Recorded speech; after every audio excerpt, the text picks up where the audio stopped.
So today we have the last topic for supervised learning. So this is boosting. Right?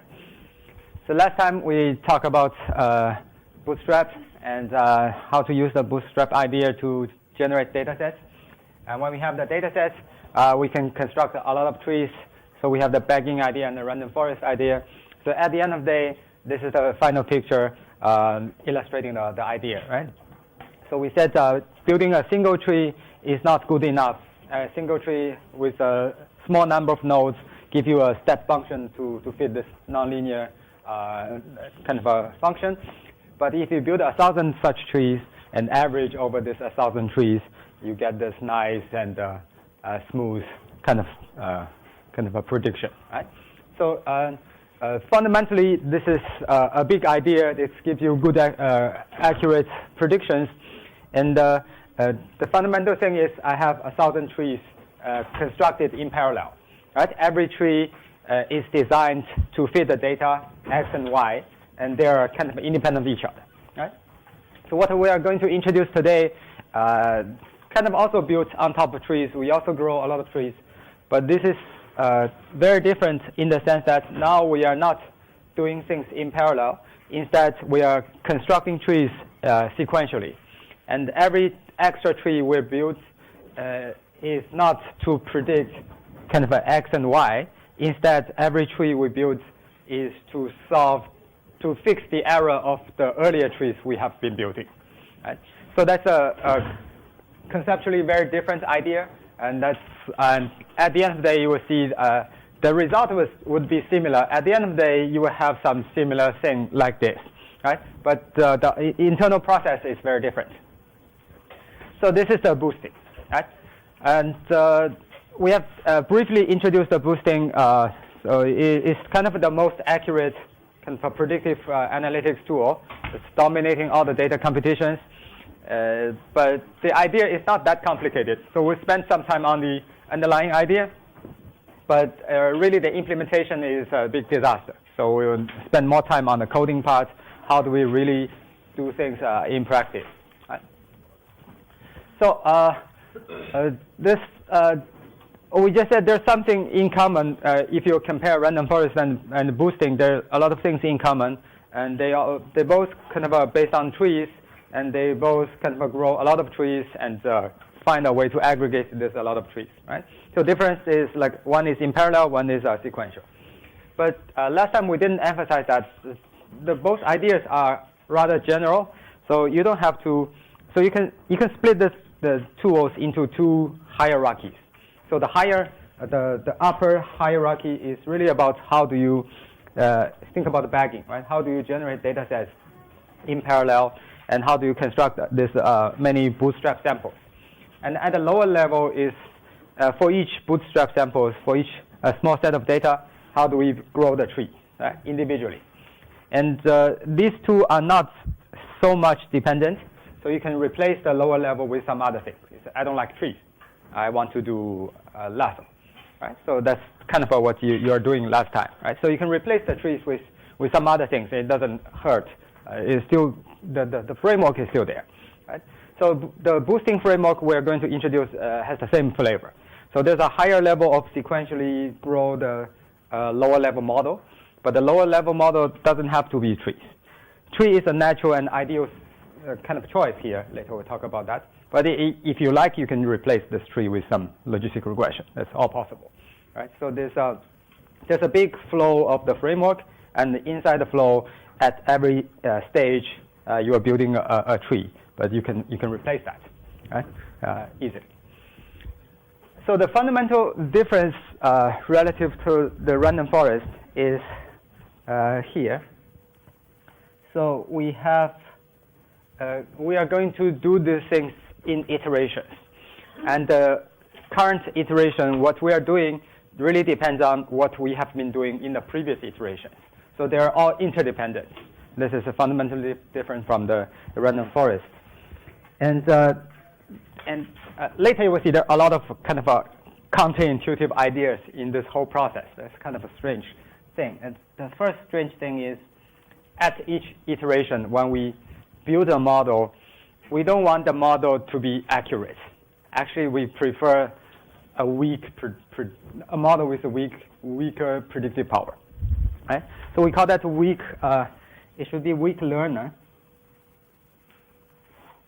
It doesn't have to be a classifier. Right? It can be a regression. Actually, our examples are all in a regression. Right? But we need a weak learner in each iteration.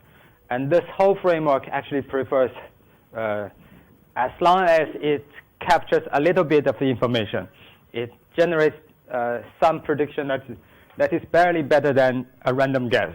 That's enough. Right? Barely above the random guess. That's enough. And it actually doesn't like super accurate individual learners. So that's the counterintuitive part. And when you see the algorithm, you see this. The whole idea is to slow down the process. The whole idea is I don't want to really build a big tree and in one step I reach the predictions. That's not what I want. I want to build a bad tree. And later you will see the bad tree we built actually has only one split. So that's just one tree with two nodes. You basically build this super weak learner, separate your data into two groups. That's it. Right? That's enough, actually. And that mostly performs better. So that's a lower level. How do we construct? How do we choose the lower level learner? And we want them to be weak and to be quick. So we're going to do this in many iterations. So these things need to be simple. Right? So a tree will be ideal, just one split. Right? And then at a higher level, we need to figure out how do we aggregate them. It turns out this whole framework about aggregating multiple weak learners leads to a very powerful kind of prediction tool. Right? So let's forget about all this classifier thing. Right? So the very first boosting algorithm is built in the context of classification. So most of the introduction is about classification. But we'll skip the first version. We just jump directly to the powerful version. Okay? And in the very first version, there's a second issue is after build all these weak learners, some are slightly better, some are slightly worse. How do we assign weights? Right? They're different, and they're not like in random forest. They're all constructed in a similar manner, so they're completely symmetric. Right? So you don't need to worry about the weights. And here you need to worry about the weights. And how do we, in the process of aggregating these learners, we need to properly weight all these different predictions. So, but in the final version, we don't have this weight concern. Later you will see we just assign the same weight. So that's simplify things a little bit. So the final version is a so-called gradient boosting machines. So this is part of the boosting, but it introduced some generalization idea. The very first version is called AdaBoost. So the first part is basically talking about AdaBoost. AdaBoost is kind of a combination of adaptive and boosting. So there's basically trying to differentiate itself from random forest, which is completely independent and parallel. So this is adaptive. Every time we build a tree, this is contingent on the performance of the previous trees. Right? And gradient boosting is a generalization of AdaBoost. It basically handles all the situations when you have a regression problem, when you have a classification problem. The classification problem can be binary classification, can be multinomial classifications. You just solve all the problems, put everything in under one umbrella, just like the generalized linear models. Right? Everything unified in the same framework. And at the lower level, gradient boosting at the lower level it can take different weak learners. So here we are going to talk about the trees, which are about gradient boosting machines with trees. Right? You can replace that with some other things. Later when we do coding, you can see you can replace that with linear models. Okay. So this is a preview of the final result. So there's the same data set at the same problem. Last time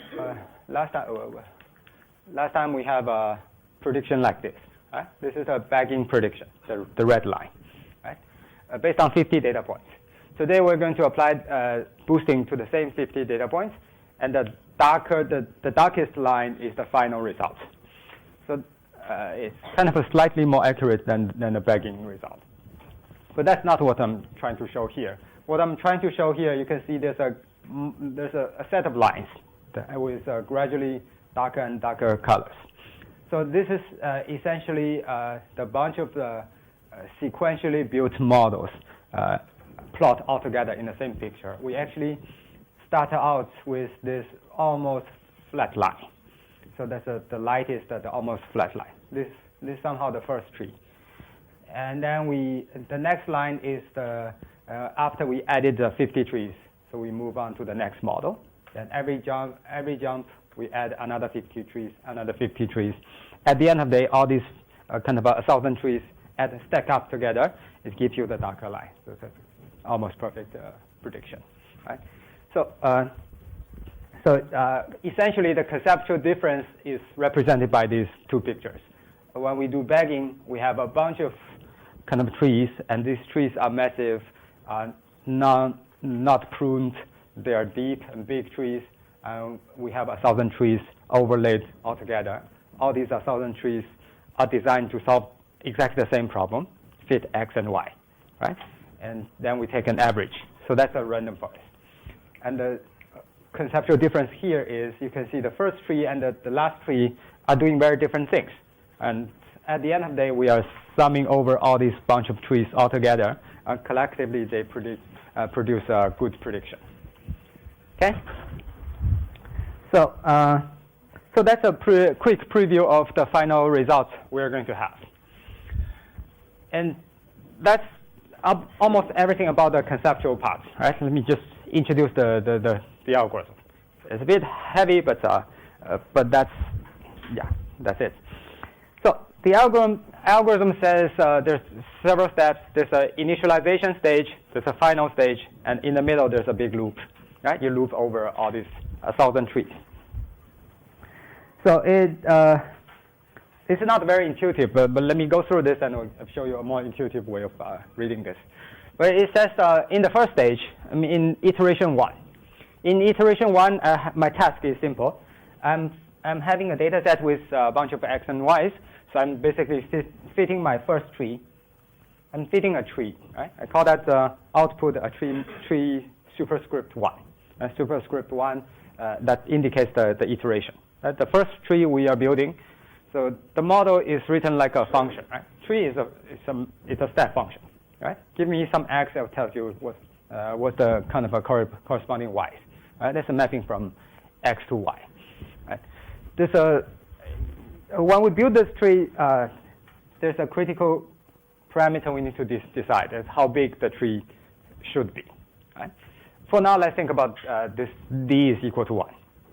I'm building a tree with only one split. Right? Later we'll explain why it's the case. But this is the weak learner part. I really want my tree to be weak. I don't want to build a big, massive tree that fit everything in there. I just want to get a tiny bit of information in this stage, because there are another 1,000 stages coming in the following. So that's just a tree, right? So this tree becomes a prediction. Then if you tell me some X, I can generate a prediction, right? But the algorithm says I'm not going to take this tree for my prediction. Instead, I'm going to take lambda times this tree as a prediction. Earlier, this is 1. Lambda, you can think about this is 1%. So that this tree is a stupid tree because it only has 2 nodes. But for this algorithm, it's too smart. I want to make it stupider. Right? So the tree predicts some numbers for my points. I'm shrinking that prediction by 100 times. I'm only take 1% of the prediction. So that's the final prediction for this stage is this F super 1. Right? So that's my prediction. I have my tree, but I'm shrinking that to 1%. Right? And if you're not comfortable with this shrinking idea, for now you can think about lambda is 1. Doesn't matter. Lambda is just a parameter. We need to put it there. it just happened to be the case that when people run this whole algorithm in practice, they find that when lambda is tiny, this thing performs better. There's no particular reason, right? If you're not comfortable, think about this one. I have a tree, I use that tree to do prediction, right? That's okay. But that finished the first iteration. I build a tree based on the data, I have a prediction, I have a model, right? And then we move on to the next iteration. So the next iteration starts with building another tree, but we are going to have a different objective. Again, in random forest, when you build the second tree, your objective is the same. This is my x, this is my y, build a tree. Exactly as the same as the first tree. But in boosting, the idea, this is a critical idea. I'm not building a tree to fit x and y anymore. Instead, I'm building a tree to help me predict the error of the previous trees. So what is the error of the previous trees? So this is the error of the previous tree. Right? The previous trees, we are in stage 2, so the previous ones are just one tree. Right? So this is the prediction I made in the previous stages. That's a bad prediction, I know that. So there must be a lot of error. So y minus f is the error. Right? So I'm keeping that as my error. So I have 50 data points. For each data point, I'm having an error. I have the true y, I have minus the prediction, I have an error. Right? So I know there must be a lot of error, and I'm building another tree to predict that error. If I can predict that error, I can reduce my error further. Right? So that's the critical part. So now, then the following part is like I have the error from the previous stage. I build a tree to predict that error. Right? Maybe let's just think about we are at stage 2. Right? It can be any stage, but now think about we're at stage 2. Right? We already have this guy. So we are basically fitting the second tree, T2. Right? Second tree, the data is not x and y, but instead x and the error. Think about this is y in stage 1. This is actually y in stage 2. Right? Y in stage 2 is the error we got from the earlier stage. So I'm building the second tree to understand, is there any relationship between the x we have on hand and the errors we were making so far. Okay? Later I have a slightly better version of this, but that's the idea. Right? I want to understand the error, so I got my second tree. Right? Just a bunch of data points. Right? I can always get my tree. So my second tree, now I need to update my prediction. In the first round, my prediction was like 1% of the first tree. Now I have the second tree. So the prediction in the second round is basically a summation of our previous round prediction plus the fix. So we build a new tree to fix the error of the previous guy. And given we have a new tree, we need to add this back. Okay. And that becomes our prediction of the second iteration. Right? And again, this is 100%, 1%. Right? You can think about this that when b is equal to 2. Right? This is f1, f1x plus lambda t2x. And what was f1x in the previous iteration? It's lambda t1 plus lambda t2. Right? So what?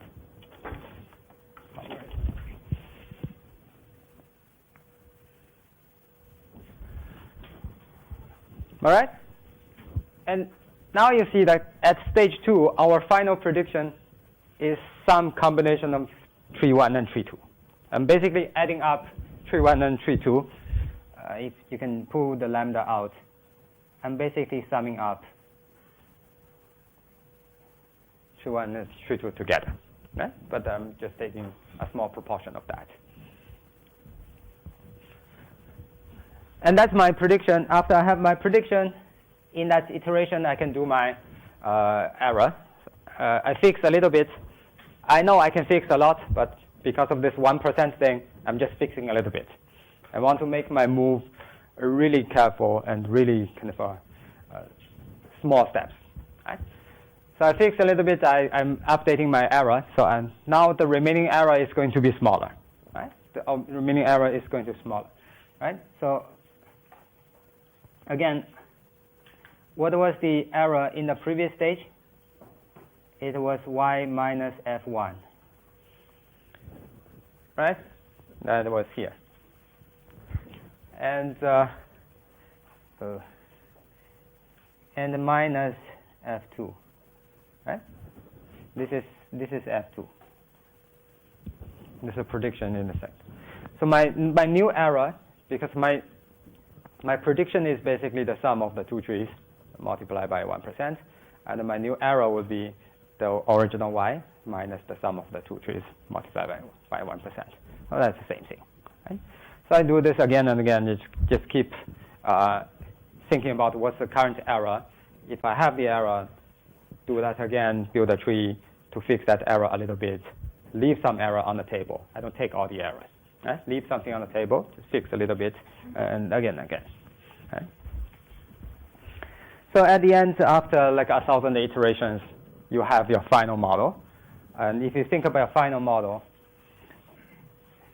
think about what was the final model, right? In iteration 2, your model is basically the sum of the two trees you have built so far, multiplied by lambda. So in a final model, it's a sum over all the trees you have built over the 1,000 iterations. You just sum them up and shrink it to 1%. Right? Yes. Sorry, I'm arguing very stupid. Uh-huh. 2 half degrees. You said R2 was R2. So if we say R2 is R1, which is the y minus f1 of x. Yeah, this is R1. Yeah. This is minus lambda tp of x. Yeah, that's F2. So that's f2. Yes. F2 hasn't got f1 term as well. F2 is, sorry about that. It's correct. I'm making some mistakes, I think.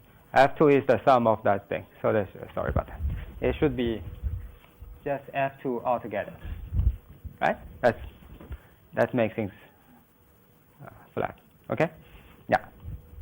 So, yeah, F2 is actually the prediction up to this stage, right? So the error basically, so the true answer minus the prediction, right? The F2 can be split into the two trees. I was having the two trees in mind, right? If you really want to write the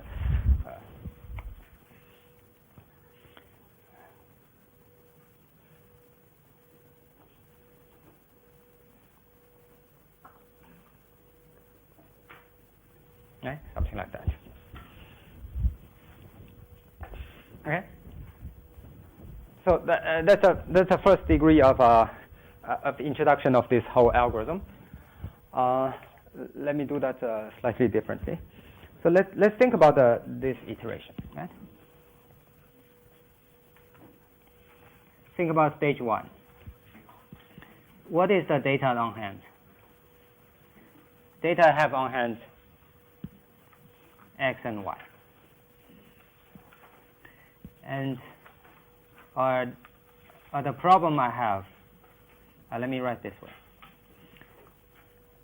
I'm using x to predict y, right? That's my first stage. That's my first stage problem. And the resulted model I got is a tree. I call that tree 1, right? That's pretty much the same thing. And having a model I can predict. Prediction, I call that F1 is lambda and T1. Right? And once you have the prediction, error is easy to, error I call that R1, that is y minus f1. Error is always y minus your prediction, right? That's true answer minus your prediction. That's always your error. Okay? That's just one round of tree building. Right? Key part is data, right? This is the main part. In the second round, I'm fitting the second model to understand how can I predict R1. Right? And that's a tree. Again, I just treat R1 as my y.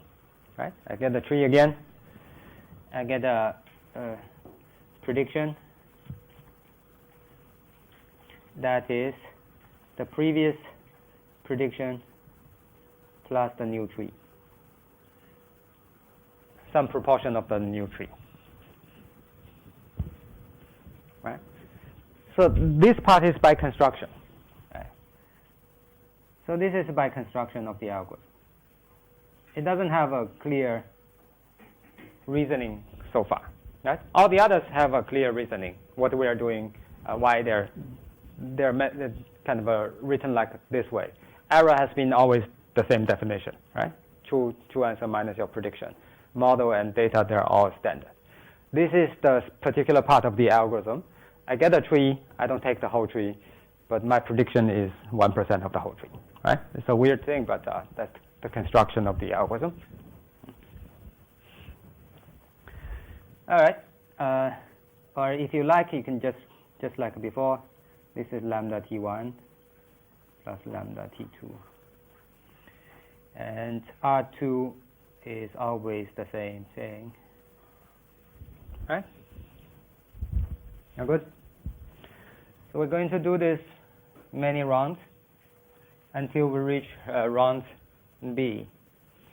Round B, we're essentially doing the same thing. In round B, we're taking the error from the previous round, and we are regressing that over X.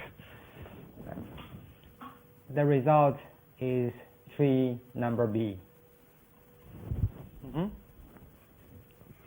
And by construction, our prediction is what we have from the previous stage plus the new tree number B.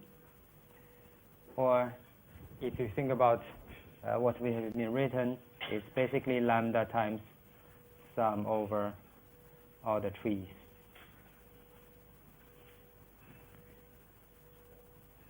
Okay, it's just sum of all the trees. And then there's still some residuals. The residuals doesn't change. You have your stuff staying there forever. Okay.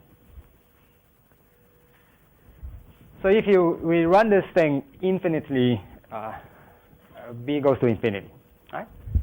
At the end of the day, this residue will be 0. Right? We just fix and keep fixing. At the end of the day, this residue will be 0. We have a 0 like training error. Right? But that's kind of the overfitting. Definitely, when you have 0 training error, that's going to be the overfitting kind of thing, right? You know there's some more or less some noise out there, right? So after all these things, there's a final output. Is the final model predicting the y? That is basically your f, the last guy you have.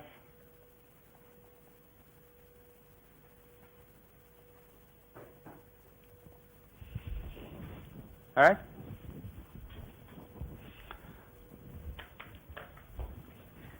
So, what are the innovations, right? Innovations, number one, is the data we are using.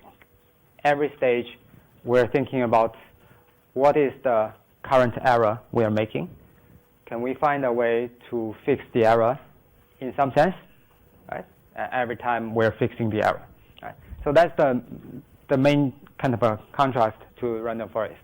In random forest, you're still building 1,000 trees, but every tree you're thinking about y against x, y against x. Right? Their data points might not be the same because there's a bootstrapping process, but the model, the structure is the same.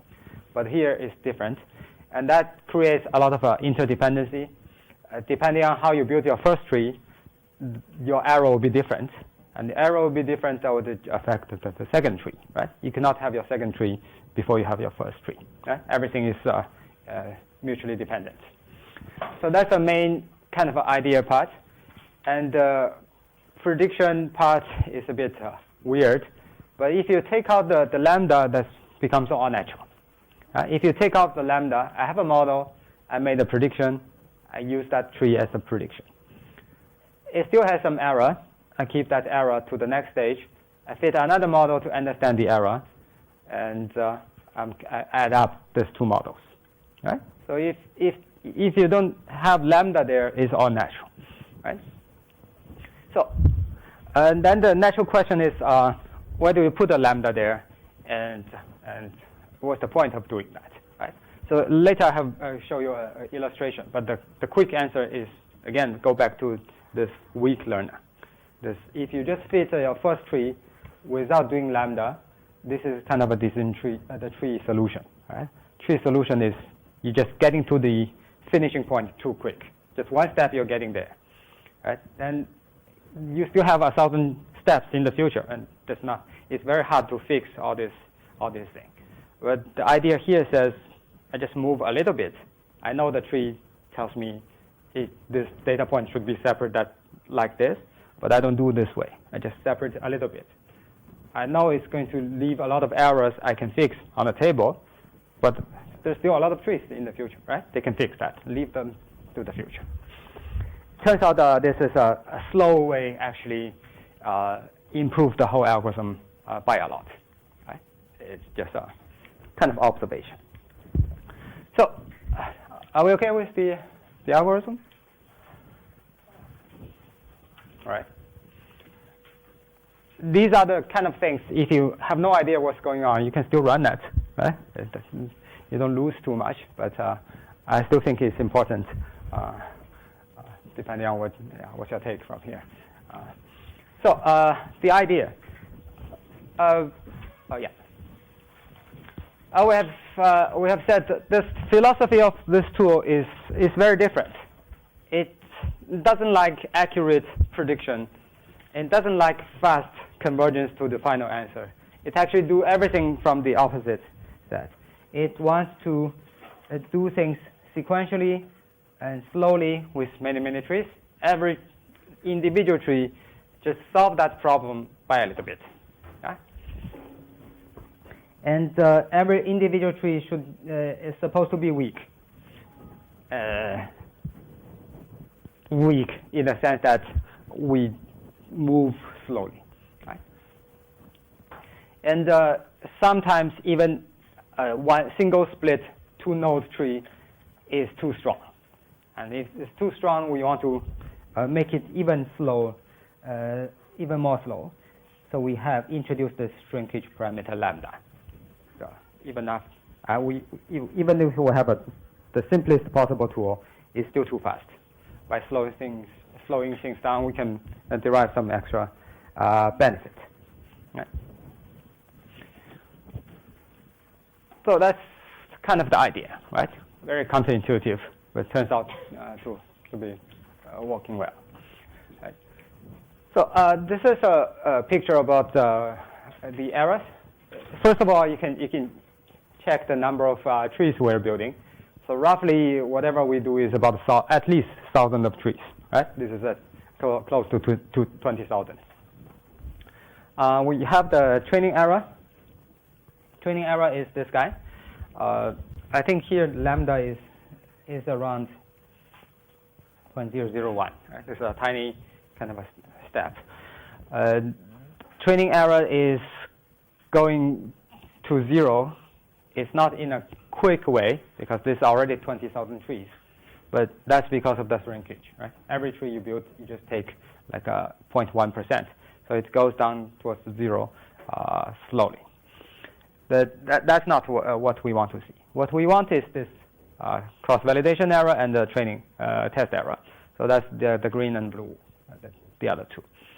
So it's not very obvious, but it reaches a kind of a minimum point, then started to go up. But because everything moves so slow, this upward trend is not like so clear. It's not like when we do lasso, there's a clear optimal point. Things are not very clear. If you just plot it out, it's not easy to see. It's actually starting to go up. So, but software will take care of that. Later I'll show you. In software will automatically judge, because the assumption is training a test error and the cross-validation error just always go down and go up, right? So the software will monitor the changes. When it starts to kind of add up to the errors consistently, then it just stops the whole process. Yeah? So this is a practical implementation part. And just like the random forest, we'll have the same issue of having a super black box model. We cannot say too much about what's going on because there's a bunch of trees, they are fixing each other, all these things, right? So, but we can obtain similar output. It's not readable, but this is the variable importance. This is the Boston housing data. The most important variable is the proportion of poor people in the area. That's what we found last time using random forest. Most likely the pattern is pretty much the same. Right? That's not a big issue. So relative to random forest, you don't lose much on these grounds. Right? So that's the point. You can also do the partial plots. Last time we did this for random forest. I think the pattern is pretty much the same. This is one of the x. This is the f of x. So the final model, the prediction for that x, just changes the number of rooms. The larger the houses, the more expensive all these things. Right? And later I'll show you. Last time when we do random forest, when we plot this, we have to choose one of the x and plot a two-dimensional plot. Actually, here we can have x1 and x2. What? x1 and x2. So you have on one axis you have the number of rooms. On the other axis you have the crime rate. You can have both x, and you can use the color to indicate the predicted house price, something like that, right? And this is an important thing in practice to visualize the interaction effect. You can say something about this is a clearly interaction effect because you have a 2x2 kind of structure. So when the houses are small and crime rates are high, this is going to be a bad area with low housing price, right? Crime rates are low and the houses are big. This is an expensive place. But you have also the diagonal area. You can see, in general, this house size is more important. Large house, even in a high crime area, is still more expensive than the other corner, right? So you can say something about that. But yeah, again, these are the tools people develop to overcome the issue that there's not much story you can tell. So that's the standard things across all these different methods. All right. Before we get to the tuning, let me kind of try to give you more intuition about what's going on using simulation. I have a simulation somewhere. So again, this is the same problem we have been solving. Yeah, this is the results. I have given you a preview of the final result. So there's the same 50 data points we have been using last time when building the trees, building the bagging models, same 50 points. And the green line is the final boosting model, right? That's the final model. The quick thing is, in order to get this final model, it's just 2 lines of code, 3 lines. One line is to organize the data in a particular shape. So this kind of a XGBoost package for doing gradient boosting requires a particular shape of the data for high-speed calculation. Otherwise, this guy is notoriously slow. But anyway, later we'll talk about that. Then there's just the main function for doing XGBoost. If you know the right parameters, you can just run that in like 20 seconds. But the time we spent finding all these right parameters, there are 5 of these parameters, was like one night. I spent the whole night finding the optimal combinations. Yeah. Anyway, if you get the optimal, if you know the parameters, that's trivial. You just fit and get a model and use that model to do a prediction. That's trivial. Right? So you get a final green model, kind of based on these 50 data points, nicely captures this sine curve, and the test error was like 0.29. Right? I think the backing model we did last time, the test error is like 0.3 something, slightly better. Right? But that's not the whole thing. Later when we do coding, we talk about the implementation part. But here is about the idea, right? So I want to show you how this thing is built step by step. Right? Before that, let's try a simpler one. This guy is too massive. There's so many parameters, so many fine-tunes. Let me show you a dumb model. A dumb model in the sense that I'm using the same data, but I said I only want to have 5 iterations. I want to build 5 trees. Every tree, the depth is 1. So every tree is a single split. Right? There's no shrinkage, or take the tree 100%. There's no random sampling. We haven't explained this, but I just turn off all the special features. Right? So there will be only 5 trees. And we'll take the trees 100%. So the beauty of this guy is you can generate a prediction with any arbitrary number of trees. So you can say, generate a prediction with the first 3 trees. It just does that. So we can see that how things is changing gradually. The first tree looks like this guy. Right? You just say, these are 50 points. Build a tree. I'll take 100%. So that's my prediction F after iteration 1. The tree has 1 split, so it cut the data into half, left-hand half and right-hand half. Left side is lower, right-hand side is higher. Right? Simple. Now let's see the second tree. So the second tree, keep that in mind. The second tree is built on top of the first tree. Okay? The second tree's task is to fix the error. So I have the second tree plotted here. So the gray one is the previous tree. Right? The dark one is the prediction in the second iteration. So there's already a combination of tree 1 and tree 2. The summation of tree 1 and tree 2. Right? So the difference is here. Right?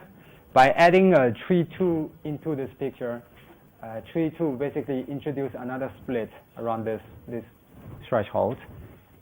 Everything on the left side of this threshold should be raised higher.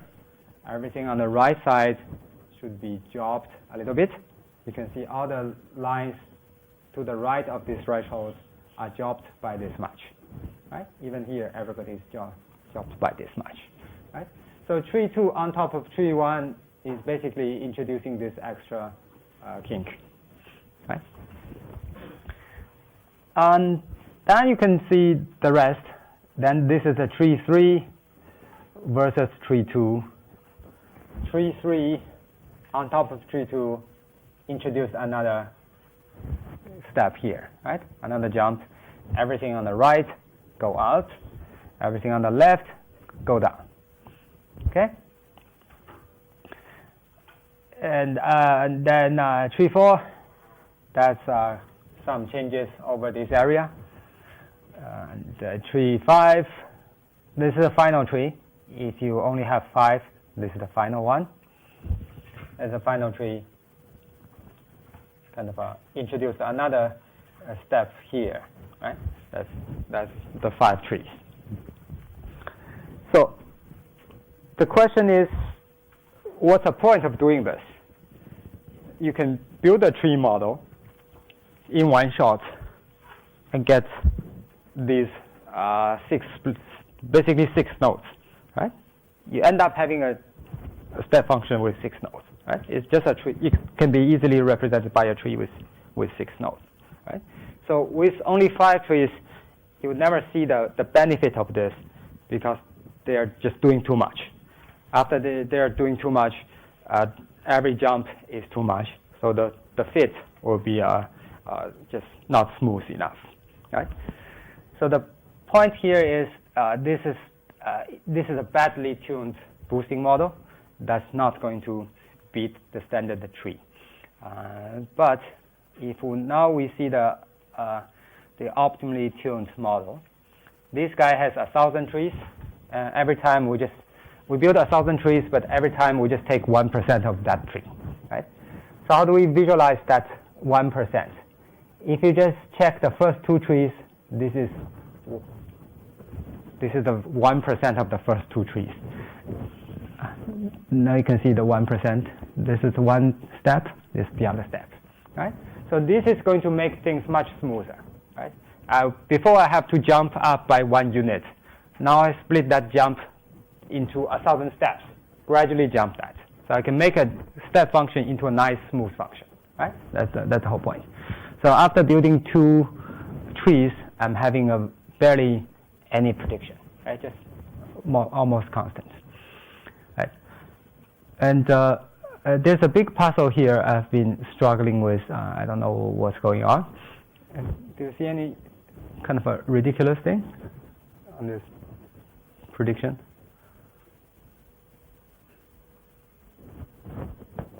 Nobody observe anything?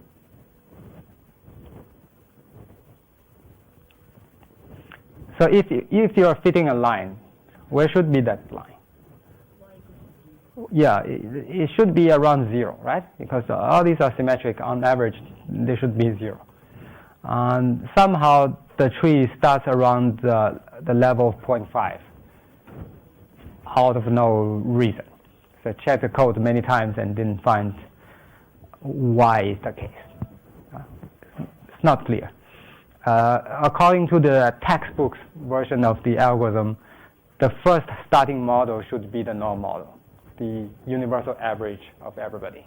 You start from a flat line, and that flat line should be around 0, not 0.5. Yeah, but anyway, the point is not about the level, but about these 2 tiny jumps. Right? Make these jumps really tiny. So now we can have a bunch of codes. They're not so important, but the code is to plotting. This is not the tree number 2, right? This is the model number 2. Model number 2 is the aggregation of 2 trees, right? Then we are going to visualize model number 1, number 51, number 101, all the way. So I have 21 models, all the way to the last guy, 1001. Right? And that's the picture we have.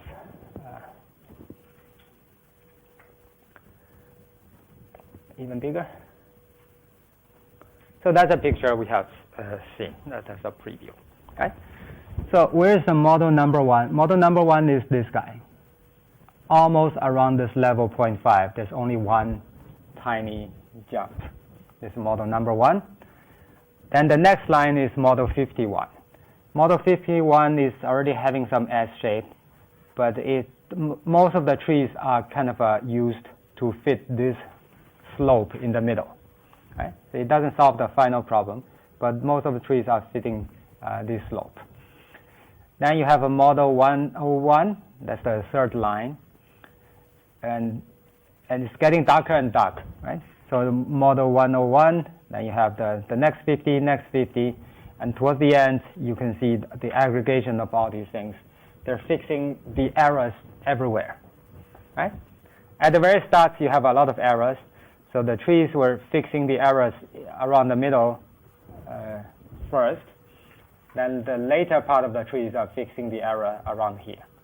Right? And when you add up all these trees, you get a nice, smooth kind of function. There are a little bit overfitting at this corner. So this 1 point was pretty high. So it actually introduced a big step up, then drop it back. Right? There's a little bit of overfitting out there. But overall, this is a super accurate prediction in some sense. And that function, the darkest line is the final model, right? It looks like smooth, but if you check the internal, it's just a lot of smaller steps, right? Because this all just step function add up together. It's a lot of steps. So if this is not so intuitive, you can check the 3D version. This is the 3D version. We should start from the other side. So this is model number 1. Do you see that? Model number 1 with a tiny jump in the middle. That's model number 1, and every slice is one model, right? Then as you move on gradually, in the early stage, they're fixing the error in the middle, and later they were adding more and more curvature. At the end, you have your final model. This is your final model, right? If you take a slice, that's the final S-shaped model here, right? Model 1001. Right? Along the way, you can see where the fixes have been applied gradually, and this is a clear picture showing you at any slice you get a particular prediction model, but every individual slice is a step function. So this surface will not going to be smooth in any sense. This surface, by definition, are like tiny steps everywhere.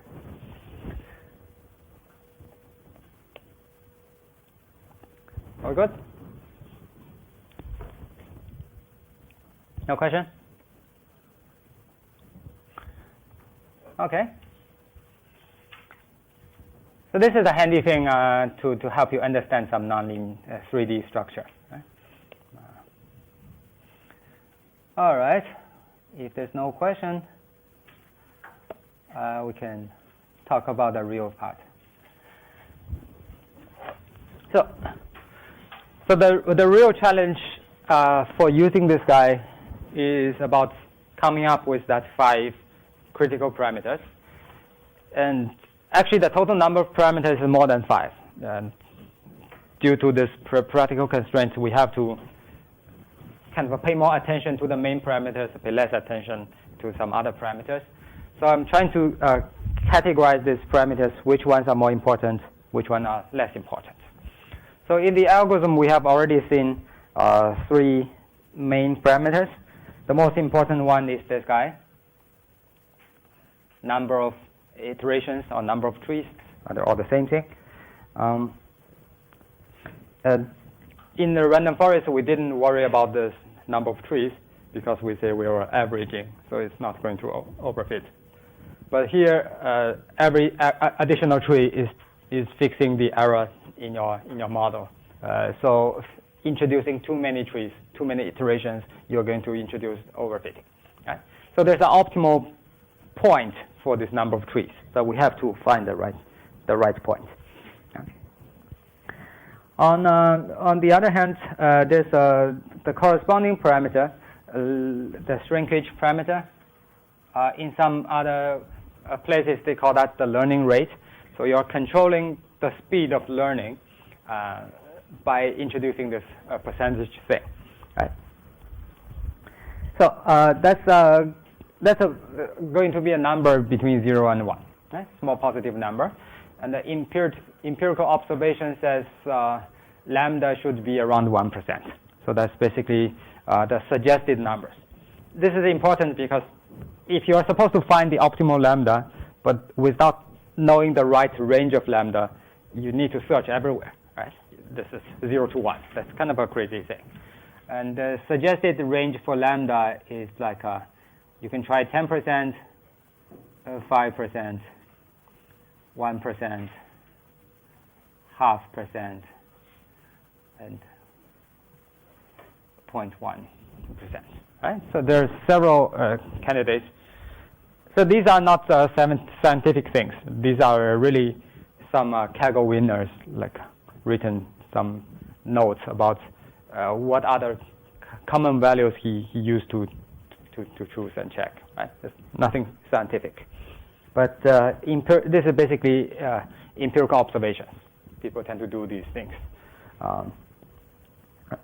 And the important thing is not about these values. The important thing is that these two guys are paired together, right? You can see like the lambda is controlling how big is your steps, right? Whether you move a big step or move a small step, right? So that's a step size.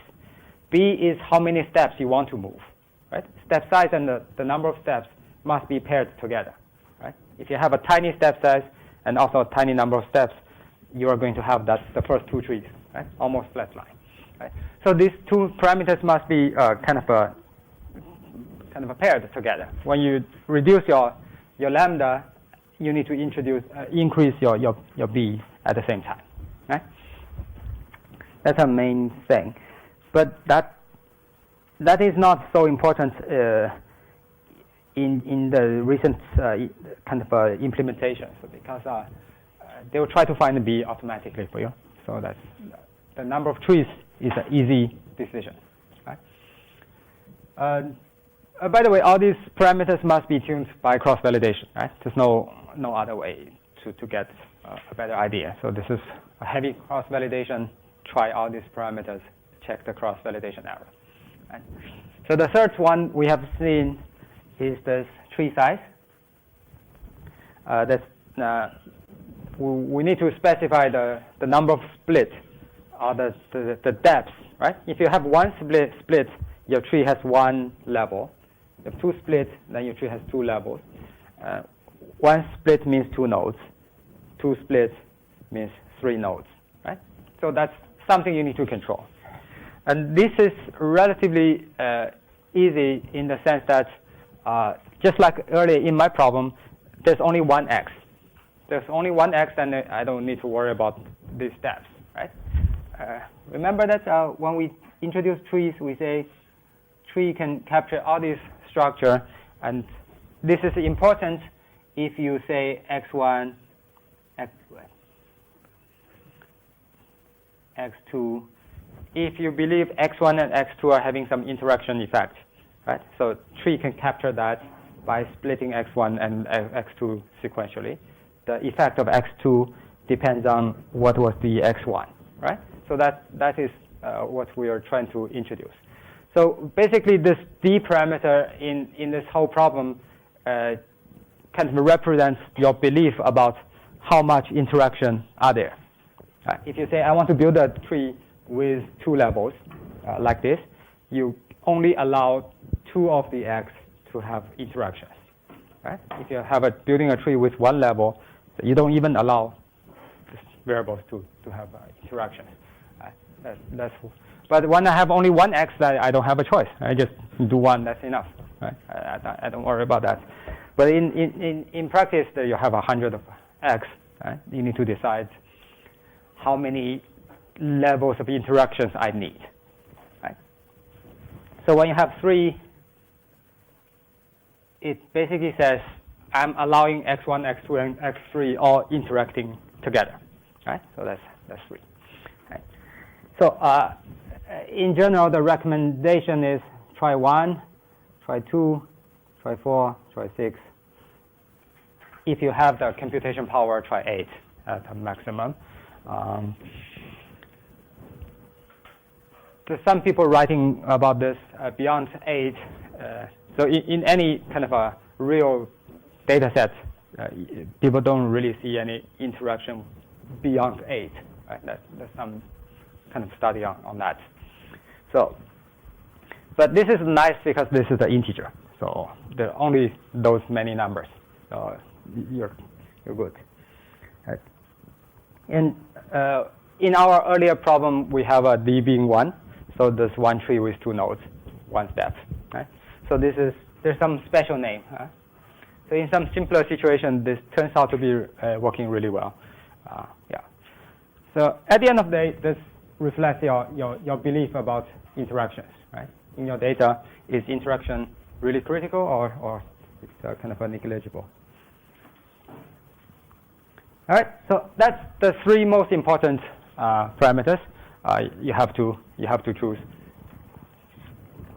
And just like earlier I showed you, if you use a wrong combination of the parameters, performance can be quite bad. So you would rather go to a random forest without any input. You can do well. Then the modern version of gradient boosting implementations introduced two extra important variables. So these are not in the vanilla version of the algorithm we just introduced, but just people in practice realize along the way of implementing that big algorithm, we can borrow the idea from random forest. Right? In random forest, we have several randomization ideas. One is this row sampling. Every time we have a bootstrap samples, we basically get some subset of the data points from the original data set. Right? So this is the row sampling. So they say we can do the same thing. In each iteration, when building the trees, we don't use all the 50 data points. We say we randomly take 50% of the data points to build this tree. Next time we'll think about others, right? So in each iteration, you randomly sample.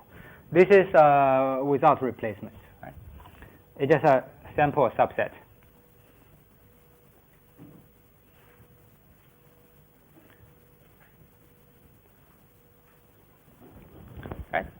Right? Nobody knows whether it will work or not, right? But people say just try. I think that there's a possibility you can try the suggested value try these numbers. Right? You can always keep 100% as an option and try and see if it helps. Right? And turns out this one is quite helpful. I think almost all the data set I've tuned, you don't really use all the data points. You want the tree to be slightly different. Okay.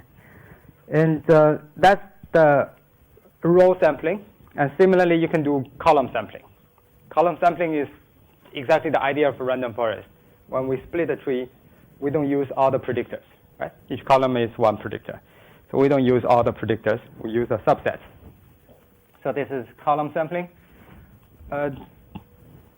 Forgot to mention, right? All these things inside the parentheses are the corresponding parameter name in the software. Later we'll do the software. So this is called a subsample, and this is called a column sample by tree. And by tree is important in the sense that when we do random forest, we choose a subset of the predictor by split. Right? At each split, we random sample some predictors. But here, since your tree is tiny, so you don't bother by split, just by tree. So when generating these trees, we just take some columns out of this data set. Right? So that's just to highlight this whole process is by tree is different from the forest. In RF, this is a by split. Right? We're having tiny trees anyway, so it doesn't make too much sense to change all these things. So people say, let me put the numbers. So this recommended number is like 60%, 80%, and 100%. This thing doesn't work too much. I think no matter how I tune it, also always say like 100%. Right? So that's but it's just some extra flexibility if you want. And the side benefits of this kind of subsampling, on the one hand, it creates randomness into your algorithm, and on the other hand, it speeds things up, right? Because you initially have a 50 data points, you have like 13 predictors, then you take out half of the data, half of the rows, then you take out half of the columns, you only have a smaller data set, right? It speeds up things a lot, right? So that's there are some computational issues. And again, people don't really worry about the loss of information because we want a weak learner. So if you just build a tree with one step, do you really need that much data? Right? That's the point. You don't really care about this. Yeah. And there are two other parameters. I don't want to mention that. if you're crazy, you can also tune those two. Check the documentation. Later I'll show you the documentation. But they're basically about the tree building process. Right? When we build a tree, do we further split the points? Even you say I want to build a tree with 8 levels, it may stop early with some particular condition. Right? So whether you want to do that or not. All right. So basically, I'm trying to categorize these parameters into 3 groups. The first 3 are the super important ones. If you have you have to tune these 3, right? The next groups are these subsampling. If you don't have time, just leave them as 1. It would work most of the time. But if you can, just try other values. Then there's a third group. I would say don't bother. Just ... Yeah. This is the picture showing the trade-off. I just said the first 2 parameters are super important. There's a lambda and b, right? The shrinkage and the number of iterations. And earlier we mentioned these 2 are paired together. So this is a picture showing you the cross-validation error of some data sets. So that's the CV error. Right? I'm running some boosting algorithm with CV error with different lambda values. Right? So this is very kind of informative plot showing you the impact of lambda. So lambda is the learning rate, right? How fast we learn. Whenever we build a tree, how much information we'll keep and we will use, how much we'll just throw. Right? So when lambda is 0.1, this is the first black curve. That is a deep V shape. You go down very quick and go up very quick because the lambda is high, right? So your learning rate is high, so the error goes down really quickly. And also then you get into the overfitting stage really quickly, right? So that's the speed. If you have a high shrinkage, then learning and overfitting are both quite quick.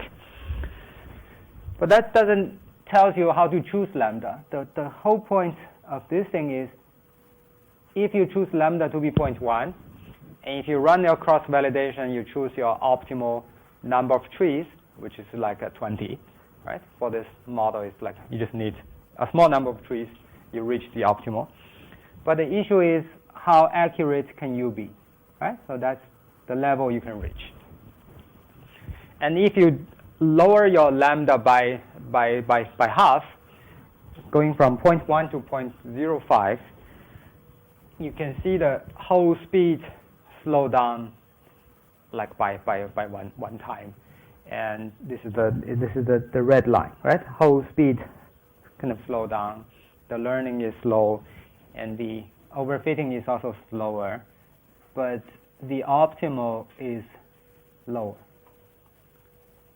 So by lowering lambda, we are able to reduce the error by some kind of amount, right? So similarly, if you further reduce that from 5% to 1%, then to 0.5%, then to 0.001, you can see the optimal kind of error goes down. But the benefit is diminishing, right? The more you do that, the benefit is just staying there. Right? So this is a kind of a practical trade-off, right? What do you do? If you can afford running this thing 10,000 times, of course, you'll do that, right? But very often, you cannot afford doing that, right?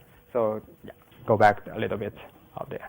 So in general, there was an article talking about how to choose lambda and b.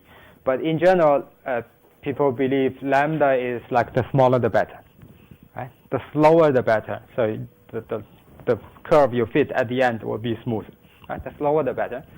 But it's really the question like how much you can afford, right? When you slow down, everything becomes slow, and you need more iterations. You need to run this like 10 times more, and can you afford that, right? If you can, that's another issue, right? All right. Yeah. All right, so let's have the final slide about the high-level things. Then we can take a break and do coding. So finally, this is just a bunch of models built on top of trees. Right? We have the random forest and the boosting show up as the good prediction tools. And yeah, they all suffer from the interpretation issues. There's not much you can say about that, the final model. And these things are, the final model are massive. Right? If you have 10,000 trees, you have to save that 10,000 trees into an object. Right? When you want to send this model to somebody else to do the prediction, you have to keep these 10,000 trees. Right? This is a massive thing. So in practice, how do people choose? Random forest has its own pros and cons. Random forest is super user-friendly, so you just put the data in. If you're crazy, you can tune that parameter. If you're lazy, it doesn't matter. You can easily parallelize the whole process. There was an article talking about why Google used a lot of random forest internally. They said the whole point of doing this is because you can parallelize. So their data is too big. So you're building 1,000 trees. You can just distribute that to 1,000 computers. Every computer build a tree, and they can aggregate. Right? The whole point is every computer can do their job independently. They just access the data and build their own trees. Right? So that's a nice part. Right? And boosting, definitely you cannot distribute that algorithm. Right? Everything depends on everything. So in that sense, that makes a lot of sense in a big data environment, and you have a good enough accuracy without any tuning. Right? So, and in a small data environment, if you have infinite computational power, gradient boosting would be better. We just said it's a serial sequential algorithm. It's not parallelizable. But the tuning process is parallelizable, right? If you later I'll show you, well, we have these 5 core parameters. We need to come up with like how many combinations earlier? We say we have 3 candidates for that, 3 candidates for that, right? This is 3 by 3, 9. Then we have 5, 45. Then we have another 5, 200 something, right? So we have 200 something combinations. But this tuning process, you can parallelize, right? It's just 200 parameter combinations. You can distribute that using multiple computers to run that. All you need at the end is the CV error. Right? Tell me which one has the smallest CV error. So in that sense, that's still manageable. The heavy part can be parallelized. That's good news or bad news. And if you can tune, you get a good result. All right, any final comment? If not, then now we are done with supervised learning. That's almost everything we have covered. This one exception is the support vector machine. On the book, if you're curious, you can read. Somehow not as strong as boosting, but it's more intuitive in some sense. Next semester, there will be a guy teaching through that stuff, right? So then you have the whole toolbox, pretty much all the famous things. I hope even if you don't understand the internal work, there's a cross-validation framework that you can always throw in a random tool and run cross-validation to horse race, right? That's a minimum expectation, right? Next week we will talk about Next week we'll talk about this unsupervised learning. We'll talk about the clustering and principal component analysis. Unsupervised learning is a whole new world. There's not much convincing results in the sense that all the supervised learning, you have the answer sitting there. So whatever you do, you can compare with the answer. You can measure your accuracy. You can say, I have a better algorithm. I have a better prediction power. Unsupervised learning, there's no answer. So you do whatever you like. You argue with people, I'm better than you. You just argue. I think my result is more intuitive, or all these things. So in that sense, in general, it's useless. I don't see any convincing applications, but yeah, they're still developing. Anyway, right? So next time we'll spend one session on that. Then we pretty much have everything, right? All right, so let's have a break, and then we talk about the real life version. To quickly go through the coding part. Right? We're going to continue from last week. Last week we have done the Boston dataset, so we're going to still use that Boston dataset. And last week we have done tree bagging random forest onto the Boston dataset, right? So we'll be continuing from there. So I just ran the code from last time, just to remind you what was the performance. Take some time.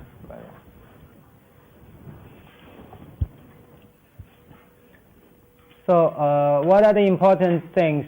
We tried several bagging models, several random forest models, several tree models, but at the end we have this bunch of numbers, right? So the mean squared error for tree was 28. Remember that? Bagging was 13 something.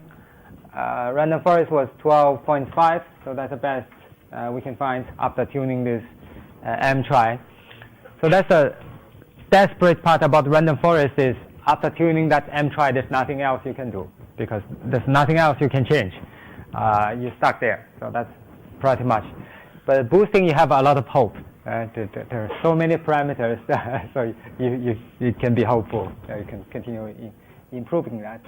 So today we are going to just continue from there.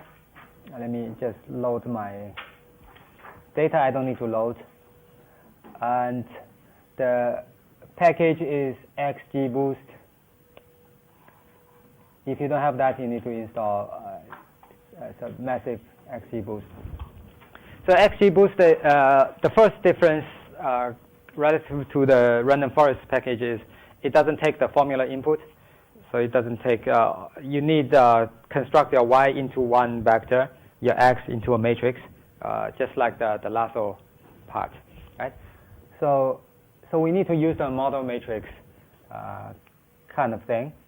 And in lasso, when we do model matrix, we actually delete the first column, which was the constant 1, right?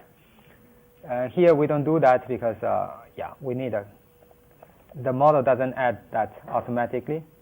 So you can see that the matrix looks like this. You have one column for the intercept and something for the rest. It should be 14 columns. So you have 13 predictors plus the constant. And Y train is just one vector. That should be fine. Then we have the X test, Y test. Okay? So this is pretty much like the lasso part. You need the matrix input. But the special thing here is now you have X train as a matrix, Y train as a vector. So it's already kind of ready. You can put into your XGBoost and run. But this tends to be slow because the internal matrix data structure in R is not fast enough. So these guys basically designed a new kind of a data object called the D matrix. So this is part of the XGBoost package. So you need to convert your data to the D matrix, so that speed up things a little bit, right? But it's just one extra line of code. They just say construct the D matrix. What is your X? What is your Y? That's it, right? So they call that X data. They call this Y label, right? Just some naming kind of a convention. But that's the standard thing recommended because that speeds things up. Yeah? Especially this guy is computationally really heavy. And the implementation uses a lot of parallelization at a deeper level. So I guess this data objects kind of allow a lot of parallel axis, that kind of thing. Right? So at the end, you have a data called the D train in that matrix shape. So you cannot see the inside, but you can see there's 253 data points in the training data and 14 columns, right? And there's a label. So you can check the inside, but there's nothing interesting. Let me just go directly to the XGBoost. The core function is XGBoost. It's important to read the documentation. There's a super long documentation. XGBoost. What are the important things? All the parameters are here actually, so you need to read a little bit. So there are 3 sets of parameters. There's a general parameter for these boosters. Boosters are the weak learner. So you can choose your weak learner. By default is the GB tree. So that's the default algorithm using trees to do gradient boosting. You can use a linear regression to do gradient boosting if you like. So this is a GB linear. So default is GB tree. So yeah, if you're doing tree, you don't need to worry about that. And the silent thing is used for if you don't do silent, it just prints some output in each iteration. It's going to be annoying if you have 10,000 iterations, especially when you do cross-validation. There's so many things. So you can turn on silence, just make sure it doesn't say anything. Then the next group is the booster parameters, especially for tree boosters, right? So these are the parameters we have introduced. Eta is the shrinkage or learning rate. What are the special things? Default is 0.3. Yeah, it's pretty high actually. Gamma is the one I said that you can ignore. So this is basically the deviance reduction for further splitting the tree. So you can specify a number to make the tree smaller, right? But don't worry about that. Max depth, we have introduced that. This is the depth of the tree. Default is 6. Well, mean child weight, this is something you can ignore. That's the about the tree part. Yeah? And subsample, we have talked about that. Column sample by tree, we've talking about that. So these default are 1.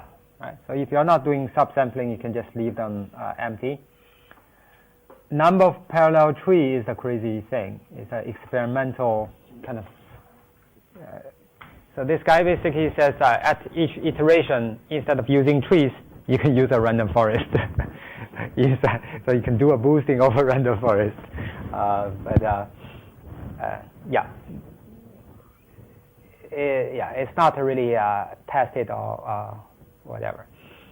Just a possibility. This is important. This is a special feature of gradient boosting. You can actually specify a monotone constraint. For example, when we're predicting the housing price, we say the larger the house is, the higher the price. Right? That's our belief. It should be like that. So you can specify that in a model. You say the housing price Y should be monotone and increasing in the room variable. And the result will be not like a zigzag, what we observed. It will be increasing. Right? So if you have the context information, you really believe this relationship should be monotonic, then you can specify that. That would improve the performance kind of a lot. But yeah, you can specify +1, 0, -1. 0 is unknown, and it's just not specified. +1 is the increasing, -1 is decreasing, and this kind of thing. Right? And if you're using a linear model as the weak learner, the inside the linear model is essentially an elastic net. So you can specify the lambda for the lasso and the ridge regression parameter. So let's ignore those. And the third is the main category for this algorithm is the objective parameter. So that's just you need to tell the function, are you doing regression or are you doing classification? So here we are doing this default linear regression. This is the particular way of writing that, regression and linear. I don't understand why they say linear, right? It's clearly non-linear. I don't know. It's just a regression, right? You can also do logistic regression. You can even specify this is a binary logistic regression or some multinomial logistic regression. Right? There are all kinds of possibilities. There's even a ranking. You can actually do ranking on this thing. Yeah, I have no idea what that is. But yeah, just it combines all the possibility in this one function. So you need to make sure you're choosing the right one. So most common things we are doing regression here, and your homework will be this binary classification. Right? That's pretty much. Yeah. That's pretty much it.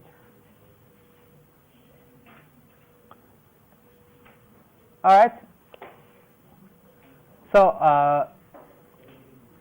now we can run that. Let's just run it first. Here I put some arbitrary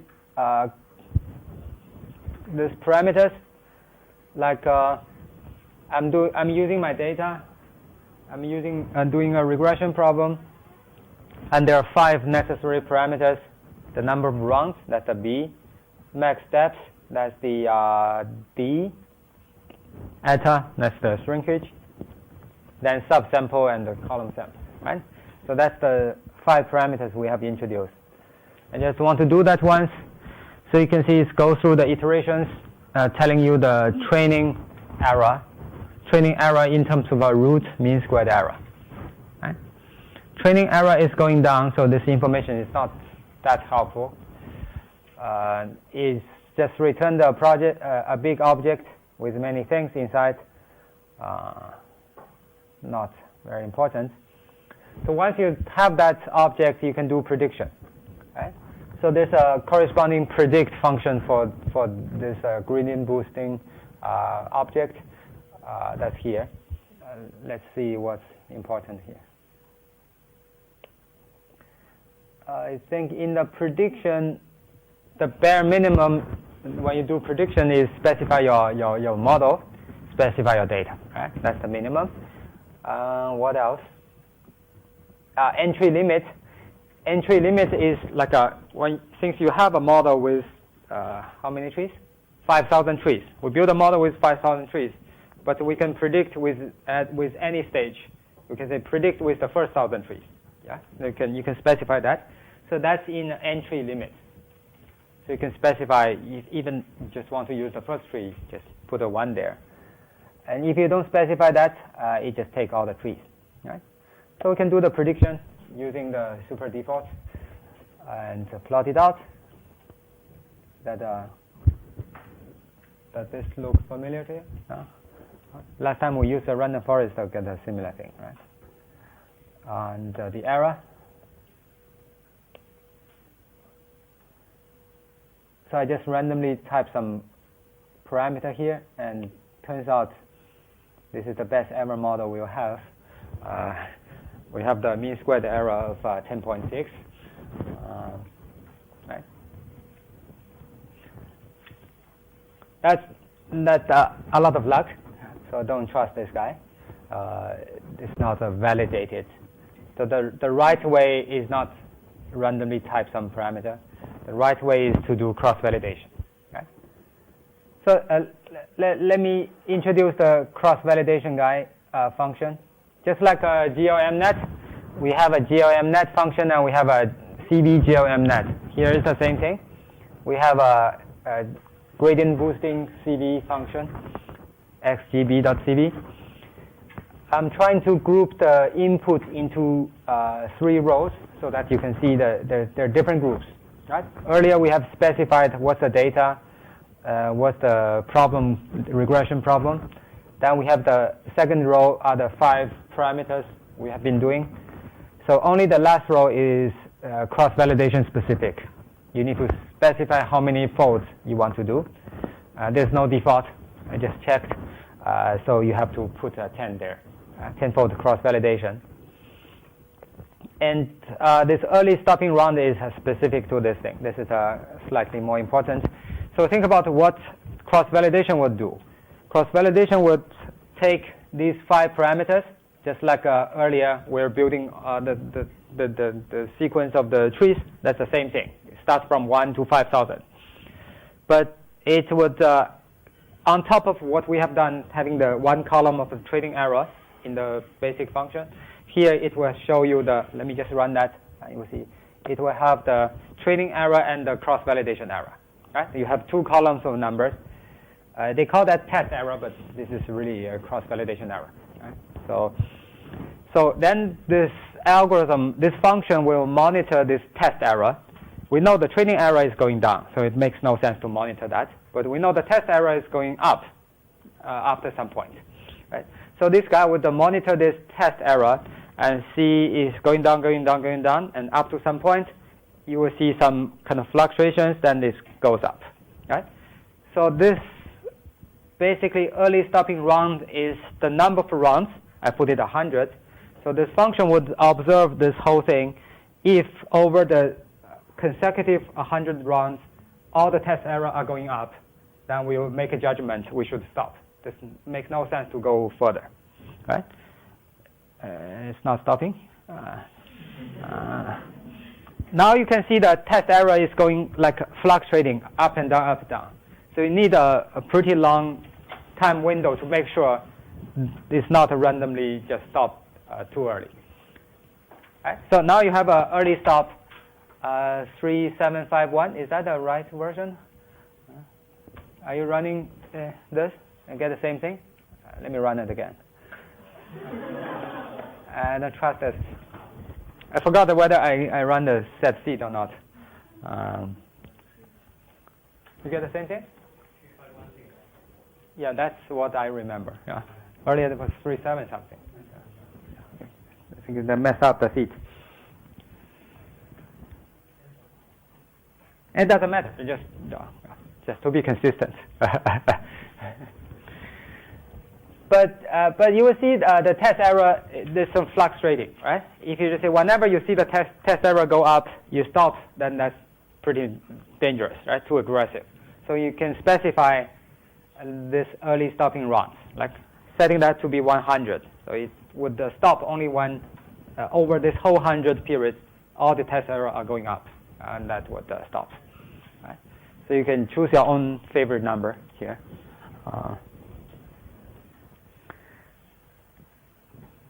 35 something, right? Hopeful.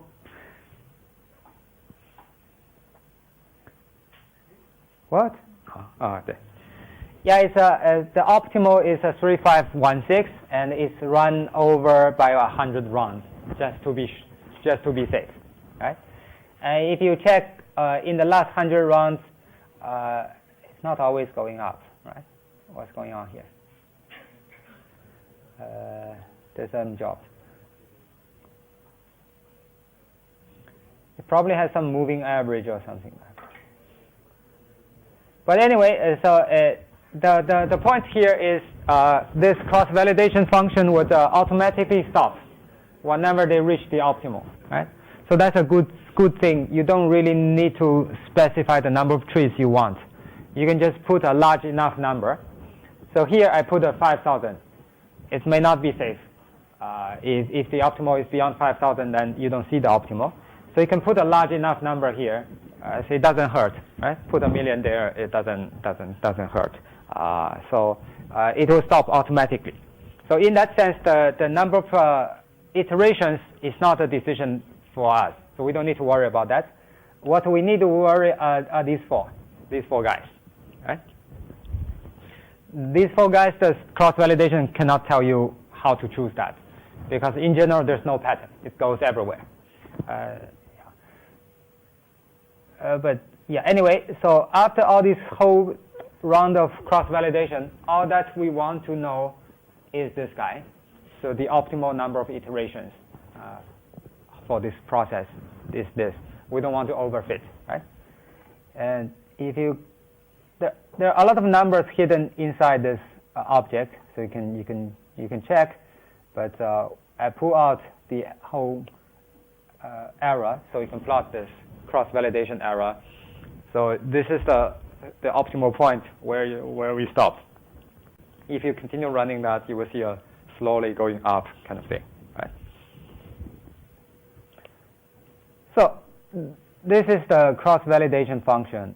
At the end of the day, our decision would be these 4 numbers. Give me these 4 numbers, cross-validation will tell you the optimal number of trees to do, right? And how to choose these 4 numbers? There's no better way than brute force, kind of a grid search, right? So we can do a brute force. I'm not going to do it here because it takes a whole night. I just copied the result here. I run the whole night for this. I have 135, I think. 135 combinations. 135 is, yeah, I don't remember. 3 by 3, something like that. But basically, the message is we need to try a combination of max steps, eta, subsampling ratio, column sampling ratio, and put a large enough number of trees into the model. Then the cross xgb.cv will run and tell you this is the optimal number of trees, and this is the optimal cross-validation error. Right? So that's the 2 numbers I want to know. For this combination of the 4 parameters, what's the cross-validation error? So you run through this 135 scenarios. Actually, I ran more than that. I deleted some of these. I ran through all these 135 scenarios. You get the optimal. I just put the optimal result here. The optimal is maximum depth is 8. This eta, subsampling, number of rounds, column sampling, no column sampling, right? So once you get an optimal combination of the parameters, you can run your final fit of the model using the optimal parameters. This is 1,872 trees, and using the optimal model, I can do my prediction, plot the thing, and calculate the mean squared error. That's it. Turns out the optimal model is worse than my random guess. These things happen. But I still trust my optimal model, right? Because this is cross-validated, and test data is random, so there's some chance that some arbitrary model performs quite well, right? So if I have to choose, I'll choose the second one. But if you don't kind of tune a lot, you end up having some slightly different model, but the error is about 11 point something. Right? No matter what you do, you get the 11. As long as you tune a little bit, if you just tune the first 2 parameters, you get 11 point something. Right? So in that sense, there will be like a 10% improvement over random forest results. Right? That's a lot. And if you're lucky, you get 20%, like what I got. So I skipped the tuning process. Now let me go back to the tuning process. How we actually get these 135 numbers. So I actually have a secret tuning script that works universally everywhere. So that's here. So this code itself doesn't run, right? It expects a data.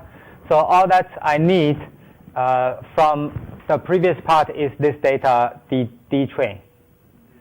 If you give me the D train, I will do the tuning automatically. Okay? So I just need the data.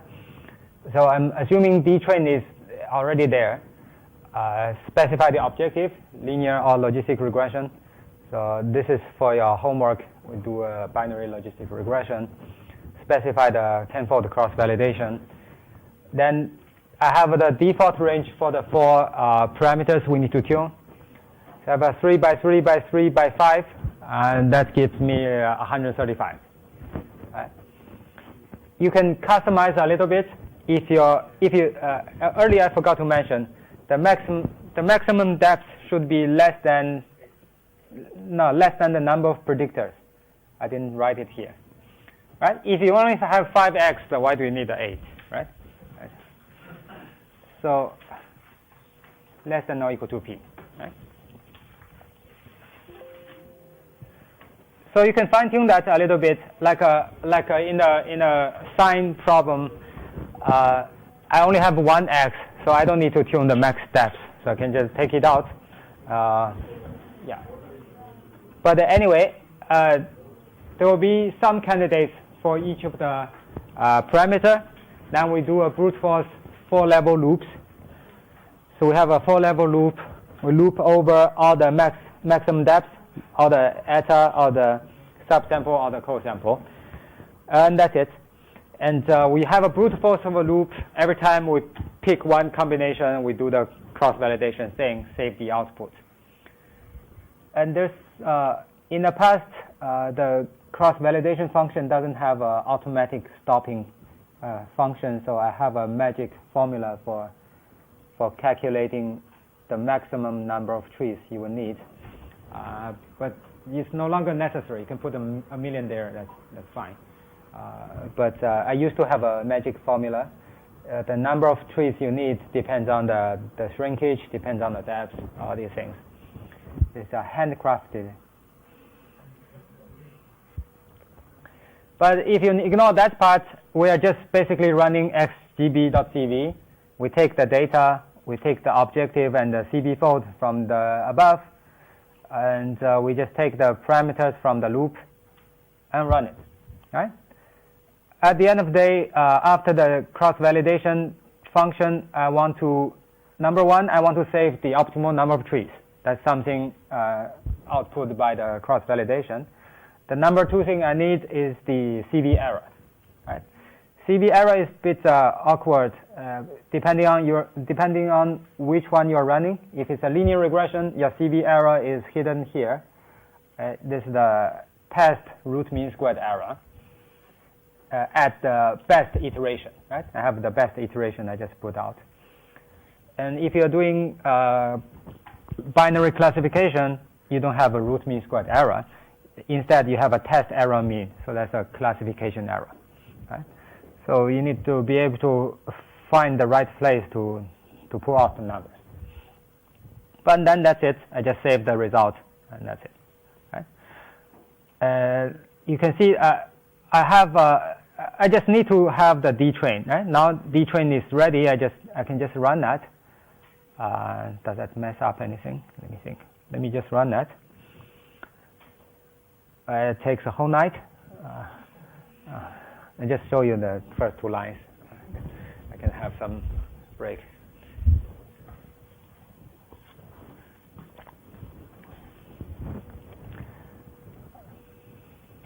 Just two lines, huh? One is out. So you try one combination, tells you the optimal N and optimal CV error. Then start from the next combination. Okay, 2. I promise 2. Let me stop. Right. So yes.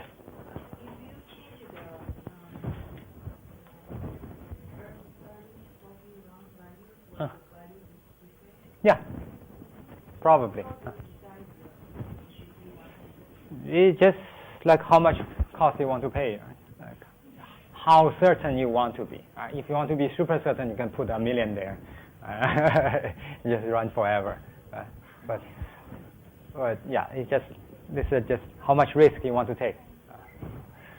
100 is cheap, right? I'm running several thousand runs. 100 is nothing.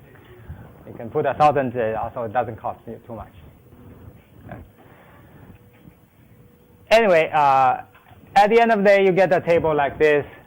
You can, in my table, no. In my tuning code, I have that. I'm searching through the table, find which row actually minimize the cross-validation error. So that's the best combination. Then I have the following rows to pull out the best parameters in the corresponding row. Right? That's a simple thing.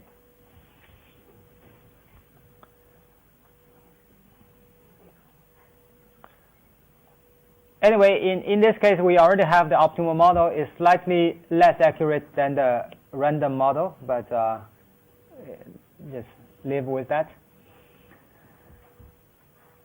And the next two things are the variable importance and partial dependence. There's a variable importance is built in. So this is xgb.importance. You need to specify your optimal model. And somehow it doesn't know the name of your columns, so you need to specify the column names. And if you run that, it takes some time. So the output is a matrix telling you which predictors is contributing how much of the gain, the deviance, or that thing, just like in random forest. And there's a place to generate, convert that data into a plot. Right? So this is the same thing in the slides. So that's the variable importance. The function missing from this XGBoost is partial dependency. It doesn't have a built-in way to generate partial dependence. So, but the good news is there's a generic package called PDP. PDP stands for partial dependence plot. So you can give me any model, I can plot a partial dependence for you. Right? So this is a general thing. It only has one or two functions. So the main function is partial. So you can specify any model. It can be a random forest, can be a regression. Specify any model. What's the training data, and what's the variable you want to plot. And this guy, you check the help. So you get PD1. PD1 is some number. If you check, is basically for each given room size was the corresponding y hat, right? And there's a way to plot it out, and that's a partial dependency, how your prediction depends on the room size, right? Ignoring all these things. And if you compare that with random forest, last time we have it somewhere here. So that's a random forest partial dependency. They're pretty much the same thing, right? This is less smooth, right? If you want, you can impose the monotonicity constraint, but that's it. What? Where am I? So you can plot all plot the partial dependency against all the other variables. This is the crime rate. This is the distance to the highway. This is the Charles River. All these things. Crime rate was reasonable. The higher the crime rate, the cheaper the house. And this is distance to the highway. And then we are in some trouble. Right? Last time we had a nice story, if you remember. Last time when we do random forest, we have this nice story. The housing price. The good houses shouldn't be very close to the highways, or it shouldn't be very far away from the highways. There's an optimal somewhere in the middle. But according to the boosting model, that's not the story. This is the story. The farther the better. Yeah, they don't agree with each other, for sure. And Charles River, this is another issue. Since we convert the X predictors into a matrix, Charles River was a dummy variable, 0, 1. So in that column, it's just 0 and 1. But this guy, because it's dealing with a matrix, it doesn't really understand is that a dummy variable or not. It just treats that as a numerical. So when you plot the partial dependency, it should only have 2 points, one at 0, one at 1. It doesn't know. It just connects the 2 points. The beauty of this PDP package is for two-dimensional partial plot. So in that sense, that you can specify two different X and plot the plot. It takes some time. But what you will see is a bunch of predictions for each L stats value. That's the proportion of pool people. And for each room size, you will get, so for each L stats value and for each room size, you get a prediction of the housing price. Right? So you can plot it out, and that's the prediction of the housing price. Right?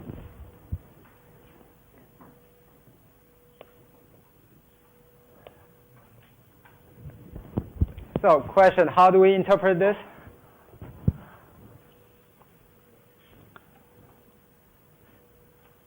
Yellow-green is high price. Dark blue is low price. This side is okay. When you have a lot of poor people, this price is low, right? This side should be high, this side should be low, right? That's fine. But the room size, somehow people don't like the middle-sized room. On the other two ends is more expensive, right? There's something wrong with this guy. This shouldn't be this way. Huh? Earlier we just seen this is, I don't know, there's something wrong with this thing. If you just plot the same plot, but not using the boosting model, but use the random forest model, you will see a much better result. So boosting is more accurate, but not very reliable. I don't know what's going on.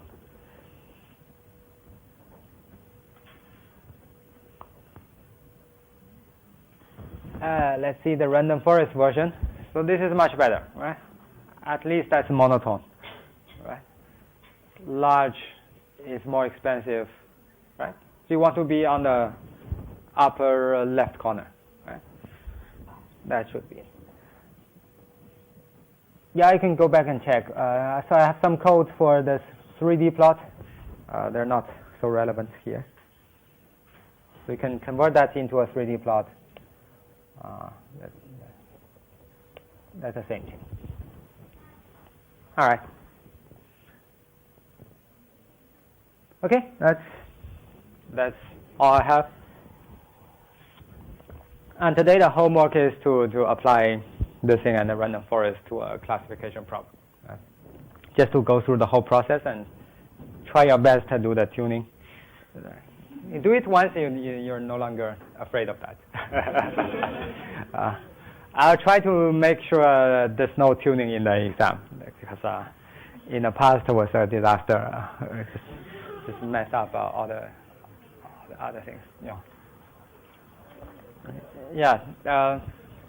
I ran this code several times, and my computer crashed once.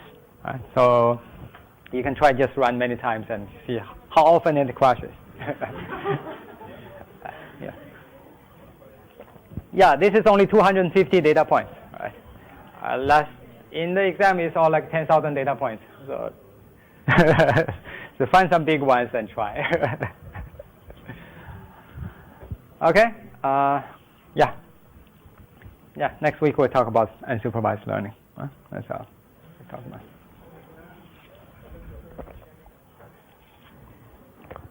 Okay, stop here. Any questions? No questions. Okay.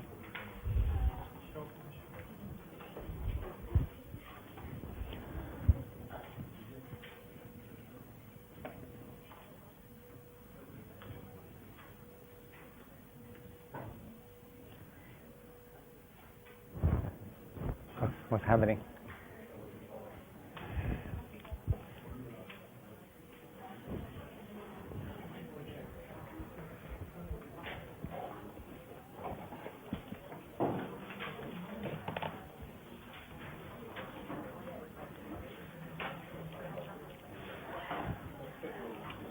Try to apply this thing on the previous big data set, like the one in the midterm exam.